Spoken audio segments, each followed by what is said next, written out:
വിഴിഞ്ഞം തുറമുഖത്തിന്റെ ആദ്യഘട്ടം കമ്മീഷൻ ചെയ്തതിന് പിന്നാലെ രണ്ടാം ഘട്ടത്തിന്റെയും നിർമ്മാണം തുടങ്ങും. അദാനി ഗ്രൂപ്പ് പൂർണ്ണമായി പണം മുടക്കുന്ന രണ്ടാം ഘട്ടം 2028 പൂർത്തിയാക്കും. 4 വർഷം കൊണ്ട് 9,600 കോടി രൂപയുടെ സ്വകാര്യ നിക്ഷേപമാണ് കേരളത്തിലെത്തുക. ഈ വർഷം മാത്രം ഏതാണ്ട് 3,000 കോടി രൂപ ചെലവിടുന്നതോടെ ഇത് സംസ്ഥാനത്ത് ഒരു വർഷം ഒരു കമ്പനിയിൽ നിന്നുള്ള ഏറ്റവും വലിയ സ്വകാര്യ നിക്ഷേപമാകും.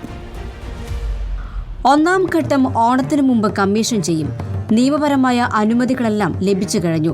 ട്രയൽ പൂർത്തിയാകുന്നതിന് പിന്നാലെ രണ്ടാം ഘട്ട നിർമ്മാണം തുടങ്ങും.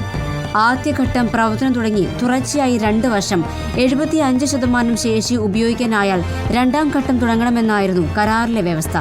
എന്നാൽ രണ്ടാം ഘട്ടം ഉദ്ദേശിച്ചതിലും നേരത്തെ പൂർത്തിയാക്കുന്നതോടെ 40 വർഷത്തിനു പകരം 45 കൊല്ലം അദാനിക്ക് തുറമുഖം കൈവശം വയ്ക്കാം.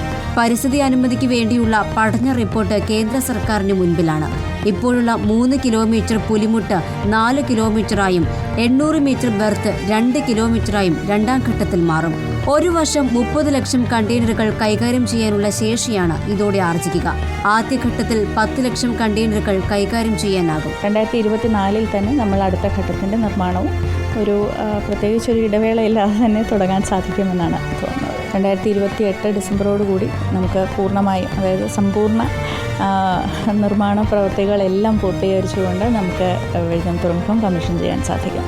കരാർ പ്രകാരം 2019 ഡിസംബറിൽ പൂർത്തിയാകേണ്ടിയിരുന്ന ആദ്യഘട്ട നിർമ്മാണം നിശ്ചയിച്ചതിലും 5 വർഷം വൈകിയെങ്കിലും സർക്കാരിന് വരുമാനം നൽകി തുടങ്ങുന്നതിനെ ഇത് ബാധിക്കില്ല. 2034 മുതൽ സർക്കാരിന് വരുമാനം ലഭിച്ചു തുടങ്ങും. News desk report.